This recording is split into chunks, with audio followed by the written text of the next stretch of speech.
koning van dat land, ja die heeft zijn hart verpand aan de klompies uit ons land. We gaan naar Ghana toe, wie gaat er met ons mee? We nemen klompen en wat sokken mee.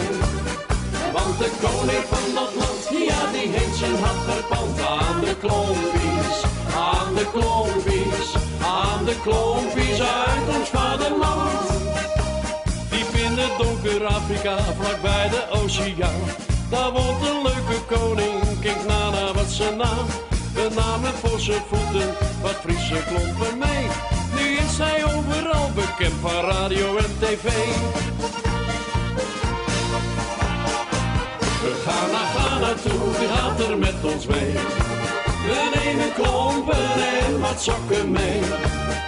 Want de koning van dat land, ja die heeft zijn hart verpand aan de klompies uit ons land.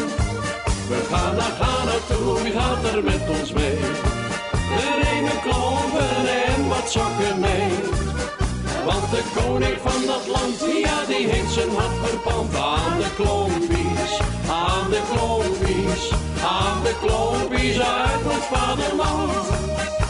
Ondanks zijn zere voeten draagt Nana ze altijd.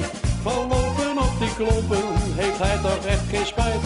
Geef mij maar van die klompies, het liefst een dik miljoen. Dan kunnen wij in Afrika de klompendans gaan doen.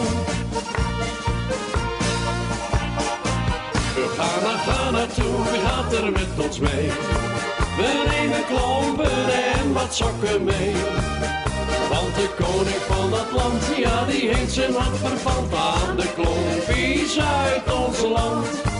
We gaan naar Ghana toe, wie gaat er met ons mee? We nemen klompen en wat sokken mee. Want de koning van dat land, ja die heeft zijn hart verpand aan de klompies, aan de klompies, aan de klompies uit ons vaderland. We gaan naar Ghana toe, wie gaat er met ons mee? We nemen klompen en wat sokken mee. Want de koning van dat land, ja die heeft zijn hart verpand aan de klompies uit ons land.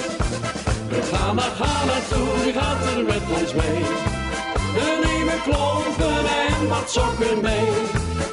Want de koning van dat land, ja die heeft zijn hart verpand aan de klompies, aan de klompies.